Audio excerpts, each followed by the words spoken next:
This video is for class 10 students, and children, you are going to learn poem 3, A Tiger in the Zoo. A Tiger in the Zoo was written by Leslie Norris. He was a Welsh poet, a short story writer. He was considered as one of the most important Welsh writers of the post-war period. His literary publications have won many prizes. Time to observe. Children, now you will be watching two different clippings of two different tigers. Observe them carefully and note down the points that come to your mind.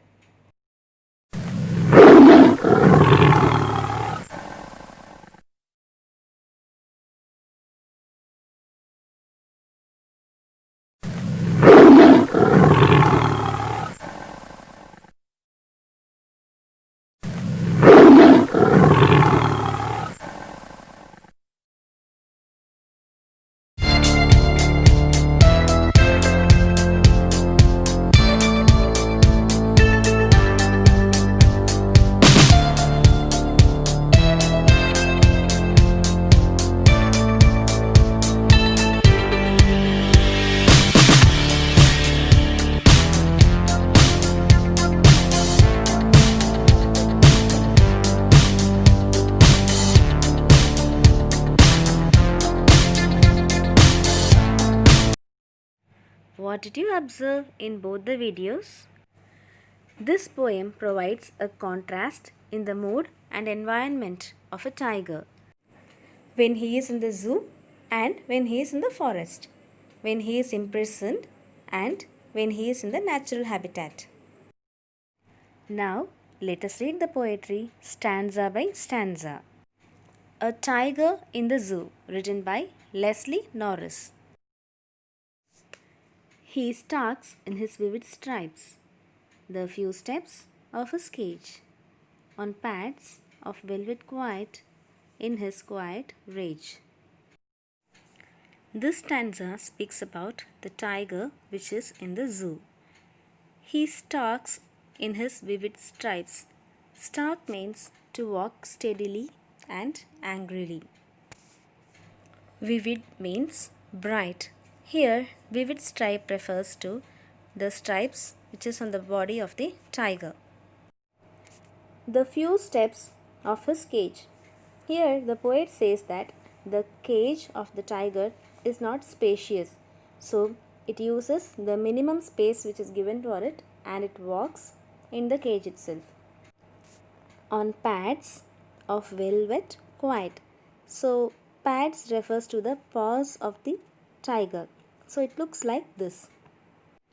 The pads of a tiger is very soft and its texture is like that of a velvet. So, when the tiger walks, it does not make any noise and it is very quiet. In his quiet rage. Rage means anger. So, the tiger is angry but it is very quiet. Let us summarize stanza 1. Generally, tigers have a majestic appearance. In the first stanza, we find such a tiger in the zoo. It is provided a limited space in the cage. Still, it keeps stalking, that is, walking steadily and angrily in the cage itself. It does not make any noise while walking because the tiger's paws are very soft. Here, the poet compares it with velvet. Even though it is silent, the tiger is angry inside, but it does not show the anger and keeps calm. Now it's time to learn the literary devices in stanza 1. To start with, let us check out the rhyme scheme in the first stanza. The rhyme scheme in stanza 1 is AB, CB. The poet has personified the tiger by using he and his to refer the tiger. So, personification is used here. The consonant S is repeated frequently in the first line. So, it is consonants. Following it, you can find the repeated use of I sound, that is the vowel I, frequently consecutively in the first line. So if any vowel sound is used repetitively, it is called as assonance. The poet has compared the paws of the tiger using the word velvet. Any comparison without using as or like is called as metaphor. So the poetic device used here is metaphor. Oxymoron is when two contrast ideas are put together. Here quiet and rage are the adjectives which have contrast meaning. So it is oxymoron. Let's move to the second stanza. He should be lurking in shadow, sliding through long grass, near the water hole where the plump deer pass. Lurking means to be hidden as to wait for prey. The poet says that the tiger should have been in its natural habitat, that is, in the forest and not in the zoo. It should have been lurking in shadow, that means it should be hiding in the shade, sliding through the long grass, and waiting near a water place where the plump deer pass, so that it could prey on the deer. To discuss about the literary device, the rhyme scheme of this stanza is also A, B, C, B. And we have enjambment here. The lines 2, 3 and 4 are continuous sentence. We don't have any punctuation mark in between. So it is enjambment. He should be snarling around houses at the jungle's edge, baring his white fangs, his claws, terrorizing the village. He should be snarling around houses. Snarling means growling, making a loud noise. So the tiger should now have been growling or making noise around the houses which are at the edge of the jungle. And he should also be baring his white fangs. Baring means uncover or showing. So he should show his white fangs and his claws to the villagers and terrorize them. Terrorize means create fear. So, the tiger, according to his natural habitat, should have been growling and moving around the houses in the villages at the edge of the jungle. He should show his fangs and claws and put the villagers in fear. So, this is the nature of a tiger. Literary devices in the third stanza. Rhyme scheme is A, B, C, B, similar to the previous ones. The first line continues to the second line without punctuation mark. So it is enjambment. Then it is assonance. Vowel sound O and I are repeated in these lines. Following assonance, we have consonance. It is when consonant sound is repeated. This is the example.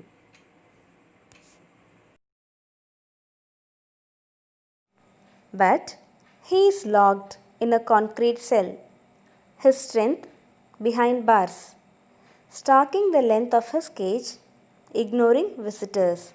But what is the tiger doing? He is locked in a concrete cell. Concrete means building material made from broken stone, sand, cement and water.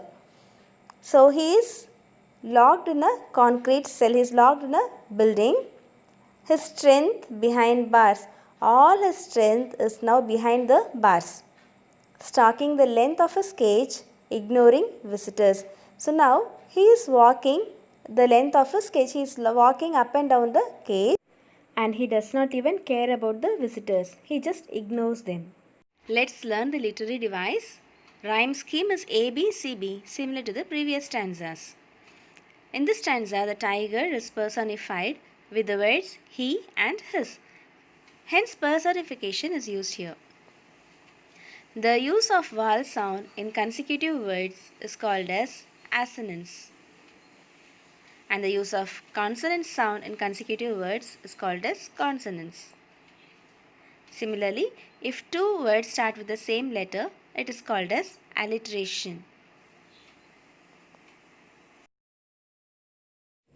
He hears the last voice at night, the patrolling cars, and stares with his brilliant eyes at the brilliant stars.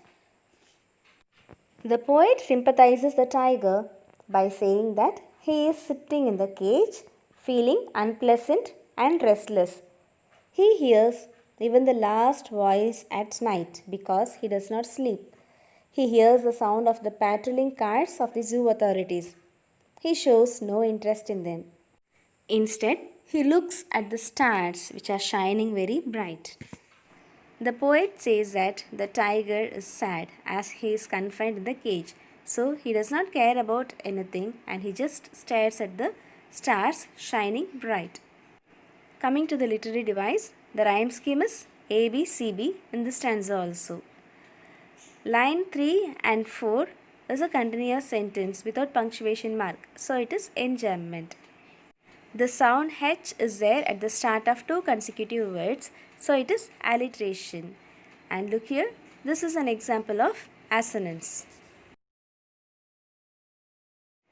Through this poem, the poet wants to convey the message that animals should be left in their natural habitat and they should not be disturbed.